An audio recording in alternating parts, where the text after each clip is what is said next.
اعوذ باللہ من الشیطان الرجیم بسم اللہ الرحمن الرحیم الحمدللہ الذی ہدانا لہذا وما کنا لنہتدی لولا ان ہدانا اللہ اللہم صلی علی سیدنا و مولانا محمد عدد ما فی علم اللہ صلاۃ دائمۃ بدوام ملک اللہ۔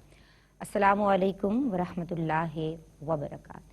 صدیق وہ ایمان ہے واللہ کی بس، صدیق وہ پہچان ہے واللہ کے بس، یہ کہہ کے تو تاریخ بھی ہو جاتی ہے چپ، صدیق کی وہ شان ہے واللہ کے بس۔ آپ رضی اللہ تعالیٰ عنہ یعنی سیدنا ابو بکر صدیق بن ابی القحافہ جو افضل الخلق بعد الانبیاء کا شرف پانے والے ہیں، یعنی انبیاء کے بعد سب سے زیادہ افضل ہیں اور سب سے زیادہ بلند ترین مقام و مرتبے پہ فائز ہیں، خلیفہ اول ہیں، صدیق ہیں، مجسم سچائی ہیں اور صدیقین کے بادشاہ ہیں، جن کی صاحبزادی حضرت عائشہ صدیقہ رضی اللہ تعالیٰ عنہ مومنین کی ماں ہیں، اور آپ وہ ہیں کہ جو صاحب رسول صلی اللہ علیہ وآلہ وسلم ہیں، یار غار و مزار ہیں۔ تو جناب آج ہم سیرت صدیق اکبر رضی اللہ تعالیٰ عنہ کا حصہ دوم لے کے آپ کی خدمت میں حاضر ہیں، اور ذرہ ناچیز کا سلام قبول کیجیے۔ آج جناب آپ کے محاسن و مناقب پر، آپ کی سیرت و کردار پر، آپ کے شمائل و خصائل پر اور آپ کے روحانی کمالات پر سیر حاصل گفتگو کی جائے گی۔ اور پچھلے ایپیسوڈ میں اگر کچھ گوشے ایسے رہ گئے ہیں کہ جو تشنا ہے، جن پہ بات نہیں ہوئی، ہم آج کوشش کریں گے کہ ان گوشوں سے نور ہدایت حاصل کیا جائے۔ آج جو ہستیاں میرے ساتھ موجود ہیں اس پیاری اسی بات کے ساتھ کہ ہم ان کا ذکر کر رہے ہیں کہ جنہیں ویسے تو انسان اپنے دوستوں سے پہچانا جاتا ہے، اور یہ وہ صاحب ہیں، یہ وہ رفیق رسول صلی اللہ علیہ وآلہ وسلم ہیں کہ جن کی پہچان رفاقت رسول صلی اللہ علیہ وآلہ وسلم ہے، محبت رسول صلی اللہ علیہ وآلہ وسلم ہے، عشق رسول صلی اللہ علیہ وآلہ وسلم ہے، اور حضور کی دوستی ہے۔ اور دوستی ایسی ہی نہیں ہوتی، اس کے لیے مطابقت ہونی چاہیے، ذہنی ہم آہنگی ہونی چاہیے، نسبت ہونی چاہیے۔ تو جناب بہت پیارا ذکر ہے اور بہت کچھ سیکھنے سمجھنے کا موقع مجھے اور آپ سب کو ملے گا انشاءاللہ عز و جل ان اسکالر سے جو آج میرے ساتھ آن دی سیٹ ARYQTV نے جو اس بزم کو سجایا ہے، جس میں ہم آپ کے حسن کردار کی خوشبوؤں کو پھیلتا ہوا محسوس کریں گے۔ تو جناب جو پہلی مہمان اسکالر ہیں، ماشاء اللہ ممتاز مذہبی اسکالر ہیں اور پر مغز، جامع اور پر تاثیر لب و لہجہ رکھتی ہیں، محترمہ امتیاز جاوید خاکوی صاحبہ کو سلام عرض کرتے ہیں۔ السلام علیکم۔ وعلیکم السلام۔ آپ کو خوش آمدید کہتے ہیں۔ آپ بہت شکریہ۔ خیریت سے ہیں آپ؟ الحمدللہ۔ ہماری آج کی جو دوسری مہمان اسکالر ہیں، ماشاء اللہ آپ بھی جداگانہ اسلوب رکھتی ہیں اور مکمل اور مدلل گفتگو فرماتی ہیں، اور ایک انفرادیت آپ کی قائم ہے جو جب آپ بولنا شروع کرتی ہیں تو سننے والے بڑے محظوظ ہوا کرتے ہیں۔ تو ہم انہیں بھی سلام عرض کرتے ہیں، محترمہ پروفیسر ارم ضیاء صاحبہ کو السلام علیکم۔ وعلیکم السلام۔ آپ خیریت سے؟ الحمدللہ۔ خوش آمدید کہتے ہیں آپ کو۔ شکریہ۔ اور آج کی جو تیسری مہمان ہیں، ماشاء اللہ محبت رسول صلی اللہ علیہ وآلہ وسلم، اور جب بات ہوتی ہے آپ کے صحابہ، آپ کے اہل بیت اطہار کی عقیدت کی اور مناقب پیش کرنے کی، تو میں سمجھتی ہوں کہ ان کے یہاں یہ شعور بیدار ہے، اور وہ جو عقیدت ہے وہ ان کے انتخاب کلام میں جلوہ گر نظر آتی ہے۔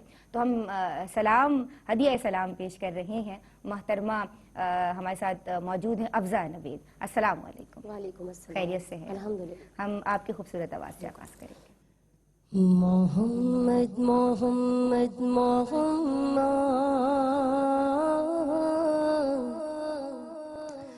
محمد محمد محمد صلی اللہ علیہ وسلم، محمد محمد محمد صلی اللہ علیہ وسلم۔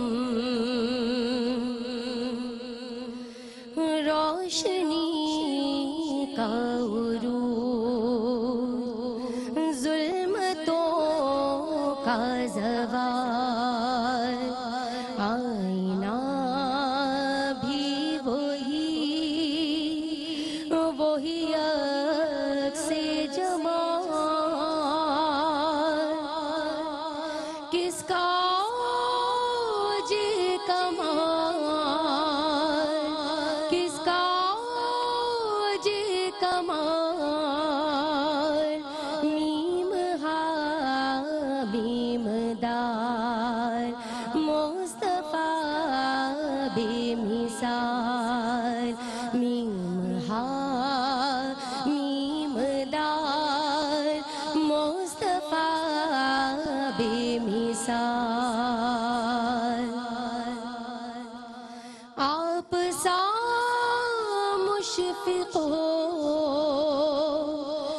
مہربان ہے کہاں رحمت کبریا بالیقین بے گمان ہے خدائے جہاں مصطفیٰ وہاں حق نے بخشا انہیں ایسا قرب و وصال کس کا جے کمال کس کا جے کمال میم ہا میم دال مصطفیٰ بے مثال میم ہا میم دال مصطفیٰ بے مثال اور حب آل نبی میرا ایمان ہے عشق اصحاب سے ہاں میری شان ہے اولیاء سے وفا میری پہچان ہے کس نے بخشا میری فکر کو یہ خیال کس کا جے کمال کس کا جے کمال میم ہا میم دال مصطفیٰ بے مثال میم ہا میم دال مصطفیٰ بے مثال میم ہا میم دال مصطفیٰ بے مثال ماشاء اللہ سلامت رہیے. اللہ تبارک و تعالیٰ مزید برکتوں سے نوازے. بہت عمدہ آغاز آپ کی جانب سے. میں سوالات کا سلسلہ شروع کروں گی اور محترمہ امتیاز جاوید قاقوی صاحبہ میں آپ کی سمت آؤں گی. مجھے اور میرے ناظرین کو بتائیے کہ قرآن کریم کی آیات مبارکہ کی روشنی میں آپ کا جو مقام و مرتبہ ہے، آپ کے جو محاسن ہیں، آپ کے جو فضائل ہیں، وہ کیا ہیں؟ شکریہ ندا. بسم اللہ الرحمن الرحیم. ثانی اثنین اذ ہما فی الغار. آپ نے کہا قرآن مجید کی آیات مبینات کی روشنی میں. دیکھیں ندا، ہم جب قرآن پاک کی تلاوت کرتے ہیں اور مفسرین اس کی تفاسیر لکھتے ہیں تو کئی آیات کے شان نزول میں کہیں نہ کہیں سیدنا صدیق اکبر کا کوئی نہ کوئی بات، کوئی نہ کوئی واقعہ اس کا ملتا ہے. سورہ توبہ کی جن آیات سے میں نے شروع کیا، یہ وہ آیات ہیں کہ جو بینات ہیں سیدنا صدیق اکبر کی فضیلت بیان کرنے کے لیے. ثانی اثنین اذ ہما فی الغار، یہ اس واقعے کی طرف اشارہ ہے کہ جب آپ اکیلے یار غار ہیں اور کوئی اور نہیں ہے، غار ثور ہے، ایک حضور اکرم صلی اللہ علیہ وسلم ہے اور ایک سیدنا صدیق اکبر ہیں. اور اب بھی تصوف کی اس میں کہتے ہیں کہ اتحادی توجہ میں رنگ چڑھ جاتا ہے جب ایک مرشد اپنے مرید کو بس مسلسل دیکھنے کی ایک جو ہوتا ہے تسلسل. تو سیدنا صدیق اکبر کے بارے میں آتا ہے کہ اس وقت وہ فقط حضور کو دیکھ رہے تھے اور اس اتحادی توجہ کا پورا مرکز تھے سیدنا صدیق اکبر رضی اللہ عنہ. اللہ نے اس کا ذکر کیا. اب آپ کہیں سے بھی کسی بھی مفسر کو اٹھا کر دیکھیں، لا تحزن ان اللہ معنا کی یہ آیات مبارکہ یہ سیدنا صدیق اکبر کی اس رفاقت کی نشاندہی کرتی ہیں. پھر سورۃ اللیل میں اللہ رب العزت نے ارشاد فرمایا الذی یؤتی مالہ یتزکیٰ. اور ان آیات سورۃ اللیل کی 18 سے لے کر آگے 20 تک آیات ہیں. اس کی شان نزول کے بارے میں آتا ہے کہ جب آپ نے سیدنا حضرت بلال رضی اللہ عنہ کو خرید کر آزاد کیا تو اس وقت لوگوں نے یہ سوچا، آپس میں باتیں کر رہے ہیں کہ کیا بلال حبشی نے کہیں کوئی احسان کیا تھا سیدنا صدیق اکبر پر، انہوں نے کیوں آزاد کیا ہے، کہیں نہ کہیں کوئی وجہ ہے ضرور.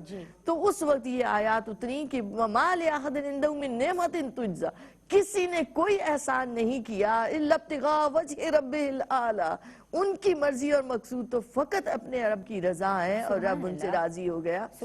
تو یہ آیات مبارکہ جہاں کہیں کسی بھی مفسر کو اٹھا کے دیکھیں تو وہ یہی بتاتی ہیں کہ یہ سیدنا صدیق اکبر کے اس واقعے کی نشاندہی میں یہ اتری. پھر اسی طرح آپ دیکھیں تو اللہ رب العزت نے انعام یافتگان کا ذکر کیا، اور انعام یافتگان کے 4 طبقات کا ذکر آتا ہے، من النبیین والصدیقین والشہداء والصالحین. اب صدیقین کا جہاں لفظ آتا ہے اور آپ دیکھیے انبیاء کے فوراً بعد آ رہا ہے، تو صدیقین میں سیدنا صدیق اکبر رضی اللہ عنہ کا مقام، آپ بادشاہ ہیں صدیقوں کے، کیونکہ نبی کریم علیہ السلام نے آپ کو صدیق فرمایا. تو صادق کا کمال درجے پر ہونا صدیق بنا جاتا ہے، جو یہ اعزاز آپ ہی کے لیے ہے. پھر دیکھیں سورہ زمر میں اللہ رب العزت نے ارشاد فرمایا وَالَّذِي جَاءَ بِالصِّدْقِ وَصَدَّقَ بِهِ أُولَٰئِكَ هُمُ الْمُتَّقُونَ، کہ وہ جو محبوب سچائی کے ساتھ آیا، سچائی وہ اللہ رب العزت کے وعدہ لا شریک ہونے کی، اور فرمایا وَصَدَّقَ بِهِ، جس نے ان کی تصدیق کی. تصدیق سب صحابہ نے کی، تمام مومنین مسلمین نے کی، مگر بغیر کسی تردد، بغیر ہچکچاہٹ کے فوراً قبول کرنے والے صدیق اکبر ہیں. آپ کا نام بھی صدیق ہے.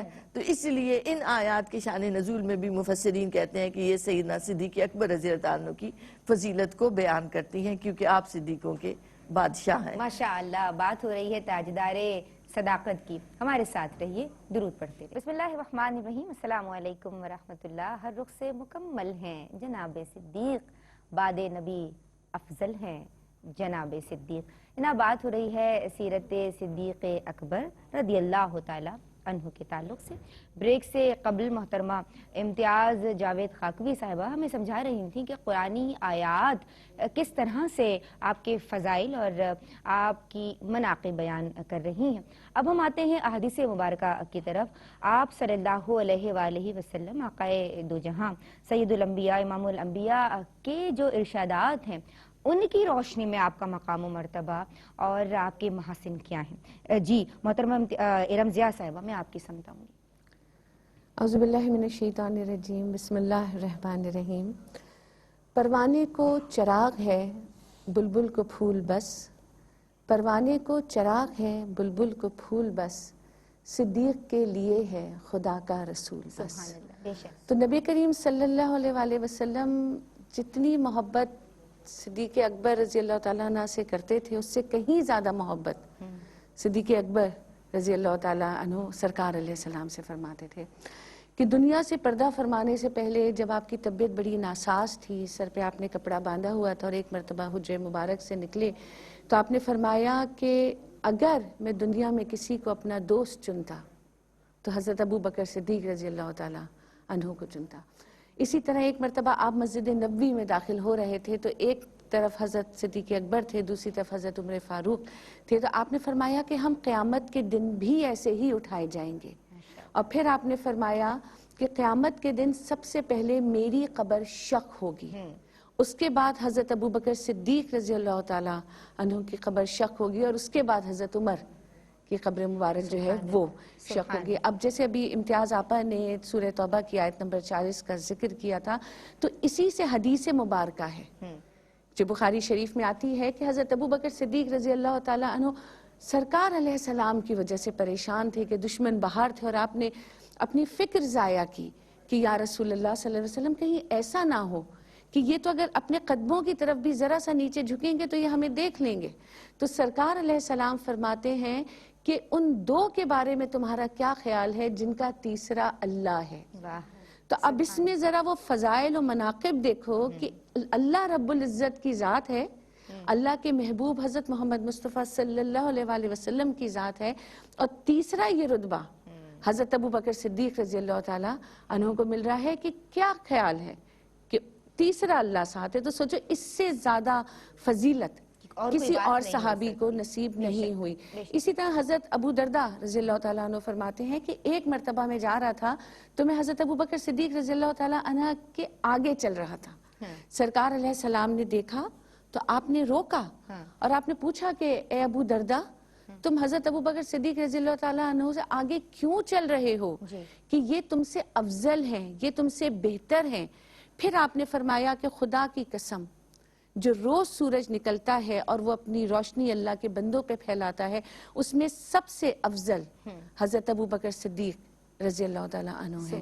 تو سرکار علیہ السلام نے جتنی محبت ظاہر ہے آپ سے کی ہے اور جو آپ کے فضائل و مناقب بیان کیے ہیں کہ ایک مرتبہ حضرت ابو بکر اور حضرت عمر میں کسی بات کے اوپر ذرا سا اختلاف ہو گیا۔ اچھا ٹھیک ہے۔ تو حالانکہ حضرت ابو بکر نے اپنا وہ معاملہ حضرت عمر سے ختم کیا، لیکن پھر بھی دل کافی رنجیدہ تھا اور سرکار علیہ السلام کی بارگاہ میں آئے اور فرمایا کہ میرا حضرت عمر کے ساتھ ایسا ہوا تھا اور مجھے اس پہ افسوس ہے۔ تھوڑی ہی دیر میں حضرت عمر بھی تشریف لے آئے اور وہ بھی اسی ملال کا شکار تھے کہ میں نے یہ بات ان سے کی ہے۔ تو سرکار علیہ السلام نے جو سخت فرمایا کہ اے لوگوں، کیا تم اس شخص کو اذیت دینا یا ناراض کرنا پسند کرو گے کہ جو شروع سے میرے ساتھ ہے اور جو مجھ سے اتنی محبت کرتا ہے؟ کہ نبی کریم صلی اللہ علیہ وسلم نے ایک طرح سے لوگوں کو یہ تعلیم دی کہ ابو بکر کو اذیت مت دینا، کیونکہ سرکار علیہ السلام فرماتے ہیں کہ میری امت پر یہ واجب ہے کہ وہ حضرت ابو بکر صدیق رضی اللہ تعالیٰ عنہ کا شکریہ بھی ادا کریں اور ان سے محبت بھی کریں۔ ماشاءاللہ، یعنی یہ بھی ایک اہم ترین پہلو ہے کہ اسلام میں آپ کا جو مقام و مرتبہ ہے وہ کیا ہے، اور پھر آپ کا جو ادب ہے اور احترام ہے وہ کیسا ہونا چاہیے، کیونکہ سرکار علیہ السلام نے ہم کو یہ تعلیم دے دی، واجب کر دی۔ بے شک بے شک۔ مجھے یہ بتائیے کہ جب عشاقان رسول صلی اللہ علیہ وآلہ وسلم کی بات ہوتی ہے تو جناب ہمیں جب صف اول کے ہم ناموں کو دیکھتے ہیں تو وہاں ہمیں ایک نام نظر آتا ہے، اور بھی کئی نام ہیں، لیکن وہ جو نام جس کی میں بات کر رہی ہوں اور وہ یار غار و مزار کا ہے، سیدنا صدیق اکبر رضی اللہ تعالی عنہ کا ہے۔ آپ اس محبت کو، اس عشق کو کس طرح دیکھتی ہیں؟ ندا، سیدنا صدیق اکبر رضی اللہ تعالیٰ عنہ کے بارے میں جب بھی سوچا تو پیکر صدق و وفا اور پیکر محبت نظر آتے ہیں۔ جس جہت سے دیکھیں، جس رنگ سے دیکھیں، نبی کریم علیہ السلام کی محبت میں اس قدر فنا ہے کہ آپ کے مزاج کو سمجھنے والے، آپ کی طبیعت کو سمجھنے والے، آپ کے احکامات کے اندر چھپے ہوئے لطائف کو سمجھنے والے سیدنا صدیق اکبر رضی اللہ تعالیٰ عنہ ہے۔ کیونکہ ایک مرتبہ نبی کریم علیہ السلام نے فرمایا کہ اللہ نے اختیار دیا بندے کو کہ بندہ چاہے تو دنیا اختیار کرے، بندہ چاہے تو قرب الہی کو اپنا لے، اور بندے نے قرب الہی کو پسند فرمایا۔ اب سارے صحابہ بیٹھے ہیں اور سیدنا صدیق اکبر رضی اللہ تعالیٰ عنہ سمجھ گئے کہ اشارہ پردہ فرمانے کے حوالے سے، تو آپ زارو قطار رونے لگ گئے۔ تو ایک صحابی لکھتے ہیں کہ میں حیران ہوا کہ اس میں ایسی کیا بات تھی کہ سیدنا صدیق اکبر رضی اللہ عنہ رو رہے ہیں۔ بعد میں یہ راز کھلا کہ چونکہ حضور نے اشارہ فرما دیا تھا کہ بندے نے قرب الہی کو پسند فرمایا۔ اسی طرح آپ کے بارے میں آتا ہے یہ اشاروں کو سمجھنا معمولی بات نہیں ہے، ہے، یہ رفیق رسول ہی کا بے مقام و شک مرتبہ آپ ہی کا مقام ہے۔ پھر اسی طرح ایک بار آپ خطبے کے لیے کھڑے ہوئے ہیں اور جب آپ خلیفہ بنتے ہیں تو آپ کہتے ہیں مجھے خلیفۃ اللہ نہ کہنا، میں خلیفۃ الرسول ہوں صلی اللہ علیہ وآلہ وسلم۔ پھر جب آپ کو باصرار بٹھایا گیا کہ آپ خطبے کے لیے ممبر پر تشریف فرماؤ تو آپ نے وہ جگہ چھوڑ دی جہاں نبی کریم علیہ السلام بیٹھتے تھے اور آپ اس سے ایک سٹیپ نیچے بیٹھے۔ یہ وہ سکھائے کس نے اسماعیل کو آداب فرزندی۔ تو آپ خطبہ دے رہے ہیں اور آپ خطبہ دیتے ہوئے فرماتے ہیں کہ میں نے پار سال یہ حضور سے سنا، بس یہ جملہ بولنا تھا کہ آپ کی آنکھوں سے اشک رواں ہو گئے، اور آپ سے پوچھا گیا کہ آپ کو کیا چیزیں مرغوب ہیں، کیا باتیں پسند ہیں، تو آپ فرماتے ہیں 3 باتیں مجھے پسند ہیں، النظر الی وجہ رسول اللہ صلی اللہ علیہ وآلہ وسلم، وہ دیکھے نہ دیکھے میں دیکھوں اور دیکھتا چلا جاؤں، دیکھتا چلا جاؤں۔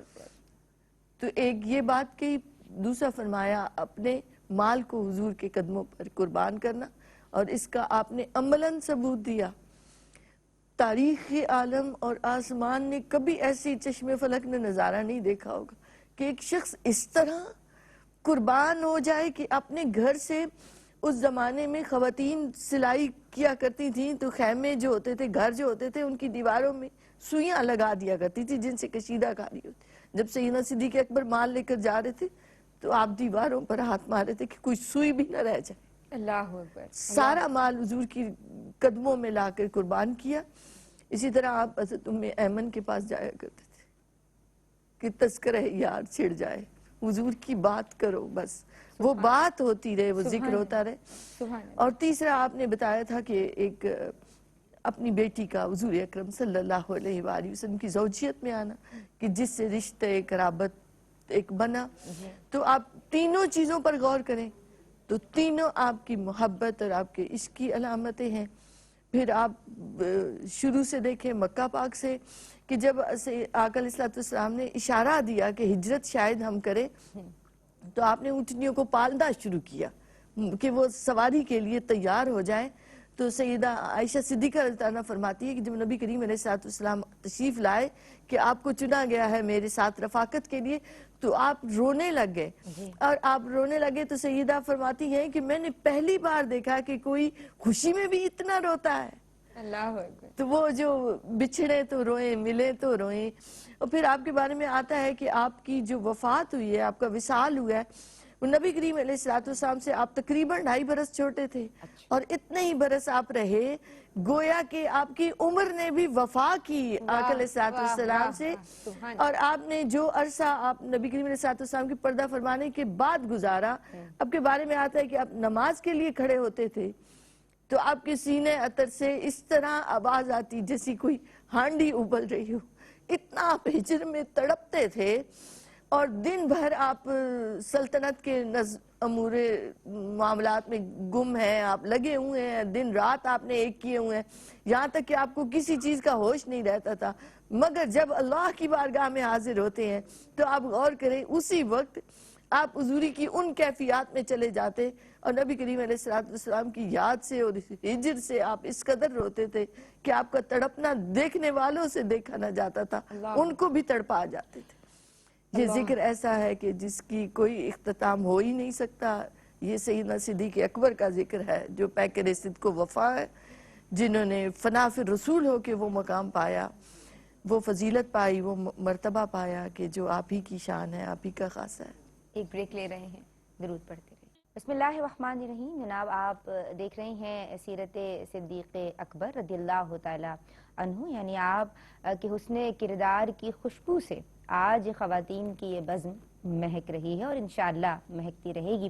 جناب ہم بات کر رہے ہیں آپ کے کمالات پر اور آپ کے آپ کی شخصیت کے ان گوشوں پہ کہ جن سے ہمیں اپنے لیے پیغامات لینے ہیں، میسیجز لینے ہیں. مجھے یہ بتائیے کہ غزوات میں جب آپ شرکت کیا کرتے تھے محترمہ ارم ضیاء صاحبہ، تو اس کا کیا احوال ہوتا تھا؟ ندا، نبی کریم صلی اللہ علیہ وسلم کے ساتھ تمام غزوات میں ظاہر آپ نے ذکر کیا، لیکن اگر ہم غزوہ بدر سے ہی شروع کریں، ظاہر ہے کہ جو کفر اور حق میں پہلی جنگ تھی، تو سرکار علیہ السلام کے ساتھ سائے کی طرح رہتے تھے. یہاں تک کہ ایک مرتبہ حضرت علی نے لوگوں سے پوچھا کہ یہ بتاؤ کہ سب سے زیادہ بہادر شخص کون ہے؟ تو لوگوں نے کہا یقیناً آپ ہیں، آپ سے زیادہ بہادر کون ہو سکتا ہے؟ آپ نے فرمایا نہیں، سب سے زیادہ بہادر شخص حضرت ابوبکر صدیق رضی اللہ تعالیٰ عنہ ہے.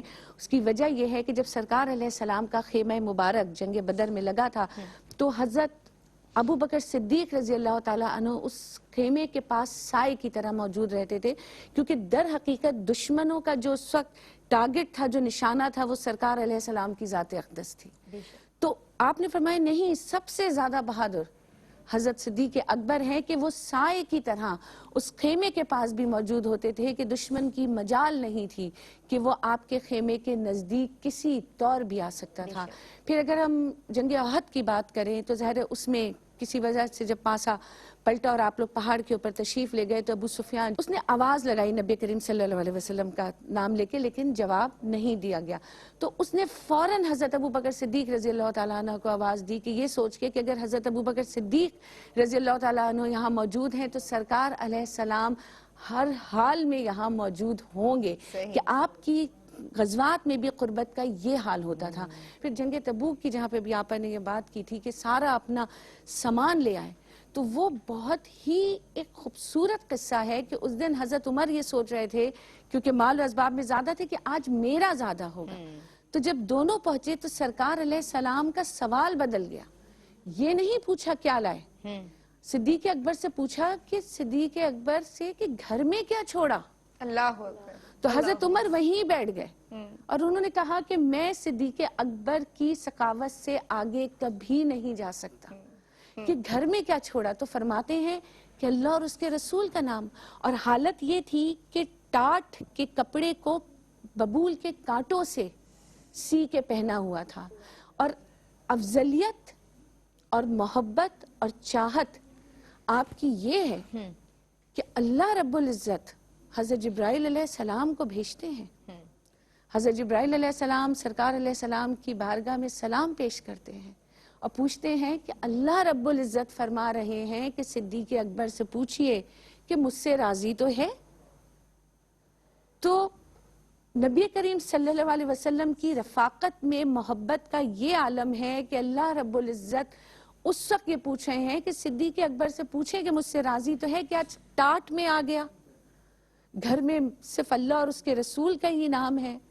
حضرت ابو بکر صدیق رضی اللہ تعالیٰ عنہ روتے جاتے اور کہتے جاتے میں اپنے رب سے راضی، روتے جاتے اور کہتے جاتے کہ میں اپنے رب سے راضی.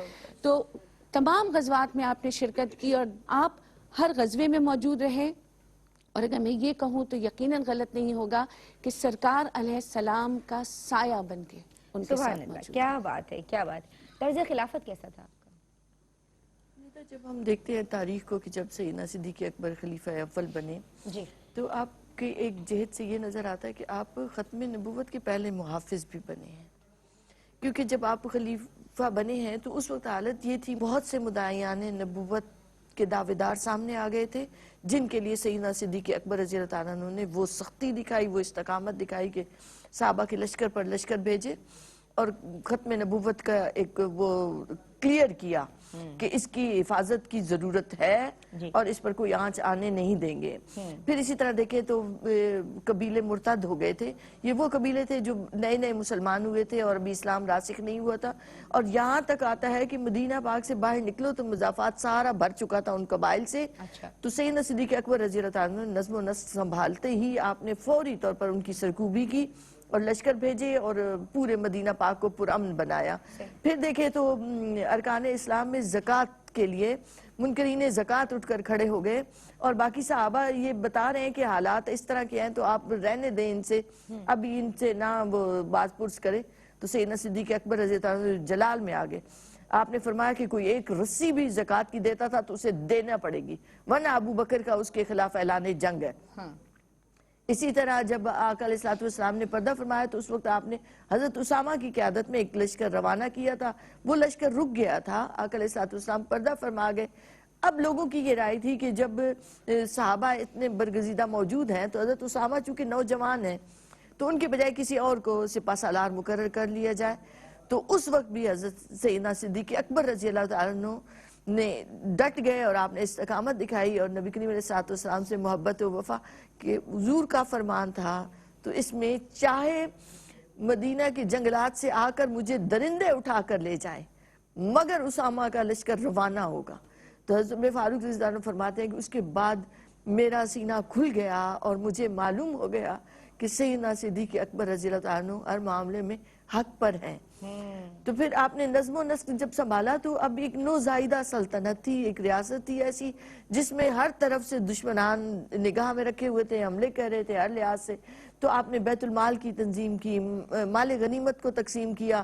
اسی طرح آپ کے لیے جو وظیفہ مقرر ہوا اس میں اس قدر احتیاط کہ آپ کی زوجہ کہتی ہے کہ شیرینی کھانے کو دل چاہتا ہے اور ہوتا نہیں ہے تو فرماتے ہیں کہ وہ پوچھتی ہیں کہ میں اس میں سے بچا لوں، اور بچا بچا کے جس دن میٹھا پکتا ہے اسی دن آپ اپنا وظیفہ کم کر دیتے ہیں کہ اتنا میری ضرورت سے زائد ہے، اور یہیں تک نہیں بلکہ مرنے سے پہلے آپ نے وہ بھی سارا ادا کر دیا۔ پیغام کیا دیں گی؟ کیسے آپ کی شخصیت ہمارے لیے مشعل راہ ہے؟ ندا، حضرت ابوبکر صدیق رضی اللہ تعالیٰ عنہ کی شخصیت کا جو اہم ترین پہلو ہے وہ آپ کی استقامت ہی ہے، کہ اسلام قبول کرنے کے بعد جتنے مصائب آپ نے جھیلے، کہ ایک مرتبہ سرکار علیہ السلام کو کہہ کر چھوٹی سی جماعت کے ساتھ خانہ کعبہ میں نماز ادا کرنے گئے، اور کفار نے جو حملہ کیا تو سرکار علیہ السلام کو بچاتے ہوئے خود اتنے زخمی ہوئے کہ لوگ سمجھے کہ آج آپ کا وصال ہو جائے گا، لیکن کوئی چیز آپ کو استقامت سے ہٹا نہیں سکی تھی۔ پھر استقامت کے ساتھ رحم دل تھے، اور پھر یہ کہ عملی نمونہ پیش کرتے تھے سرکار علیہ السلام سے محبت کا۔ تو اس وقت جو آپ کی شخصیت سے، آپ کی ذات سے جو پیغام ہے وہ یہی ہے کہ دین کے معاملے میں انسان کو، ہم کو بھی استقامت کا مظاہرہ کرنا چاہیے، اور اسی طریقے سے سرکار علیہ السلام سے محبت کرنی چاہیے جیسے کہ محبت کرنے کا حق ہے۔ تو سب سے بڑی بات یہ کہ جب انسان نیکی کرے تو وہ یہ سوچے کہ سرکار علیہ السلام کے اصحاب کیسے نیکیاں کرتے تھے، کہ جب آپ نے حضرت بلال کو اور 7 کنیزوں کو، دوسرے غلاموں کو آزاد کرایا تھا، کہ اپنا پیسہ راہ خدا میں دینا اور اس پہ اللہ کا شکر ادا کرنا، کبھی اپنا کسی پہ احسان نہیں جتانا، کہ جب نبی کریم صلی اللہ علیہ وسلم کا دنیا سے وصال ہوا، پردہ فرمایا، تو سوچو استقامت کا کیا مظاہرہ تھا، کہ جو یہ سمجھتے ہیں کہ نبی کریم صلی اللہ علیہ وسلم اللہ کے نبی تھے تو وہ یہ جان لیں کہ اللہ اور اس کا نام ہمیشہ رہے گا، لیکن دل میں جو غم کی شدت تھی، لیکن لوگوں کے سامنے کھڑے تھے جس کی مسلمانوں کو اس وقت بے انتہا ضرورت تھی۔ تو ان کی شخصیت سے ہمیں یہی ملتا ہے کہ اگر ہم سرکار علیہ السلام سے محبت کا دعویٰ کرتے ہیں تو ہمیں ان کی طرز زندگی اپنانا ہے جنہوں نے حقیقتاً نہ صرف محبت کی بلکہ اس کا مظاہرہ کیا۔ وہ زبانی محبت نہیں تھی، وہ ہر عمل سے جاری تھی، اور ہمیں بھی زبان کے ساتھ ساتھ اپنے اعمال کو ایسا کرنا ہے کہ جس سے وہ محبت جاری ہو۔ ماشاءاللہ، میں بہت مشکور ہوں محترمہ ارم ضیاء صاحبہ آپ کے، ہم بہت شکر گزار ہیں محترمہ امتیاز جاوید خاکوی صاحبہ آپ کے، اور محترمہ افضہ نوید، ہم جانے نہیں دیں گے ایسے، آخر میں آپ کی خوبصورت آواز میں ایک منقبت شامل کریں گے، لیکن جناب آپ کے فضائل کا سمندر جو ہے وہ بہت وسیع ہے۔ اب ضرورت اس امر کی ہے کہ ہمیں آپ کی سیرت و کردار کو سمجھنا ہے اور اس پہ عمل پیرا ہونا ہے۔ اللہ نے یہ شان تھی ان کو بخشی، کرتے رہے رشک ان پہ رفیقان نبی، اور اسلام کی تاریخ اٹھا کر دیکھو وہ پہلے نمازی، وہ امیر الحج بھی۔ فی امان اللہ، السلام علیکم۔ مسلم ہے محمد سے وفا صدیق اکبر کی، مسلم ہے محمد سے وفا صدیق اکبر کی، نہیں بھولی ہے دنیا کو عطا صدیق اکبر کی، نہیں بھولی ہے دنیا کو عطا صدیق اکبر کی، ہم ان کی مدح کوئی داخل سنت نہ کیوں سمجھیں، ہم ان کی مدح کوئی داخل سنت نہ کیوں سمجھیں، نبی تعریف کرتے تھے سدا صدیق اکبر کی، نبی تعریف کرتے تھے سدا صدیق اکبر کی،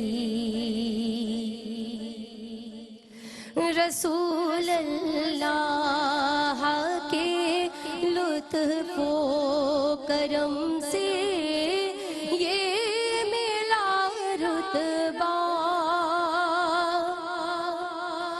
رسول اللہ کے لطف و کرم سے یہ ملا رتبہ، مدد کرتا رہا ہر دم خدا صدیق اکبر کی، مدد کرتا رہا ہر دم خدا صدیق اکبر کی۔ کلام اللہ میں ہے تذکرہ ان کے محامد کا، کلام اللہ میں ہے تذکرہ ان کے محامد کا، زمانے سے بیان ہو شان کیا صدیق اکبر کی، زمانے سے بیان ہو شان کیا صدیق اکبر کی، مسلم ہے محمد سے وفا صدیق اکبر کی، نہیں بھولی ہے دنیا کو ادا صدیق اکبر کی، نہیں بھولی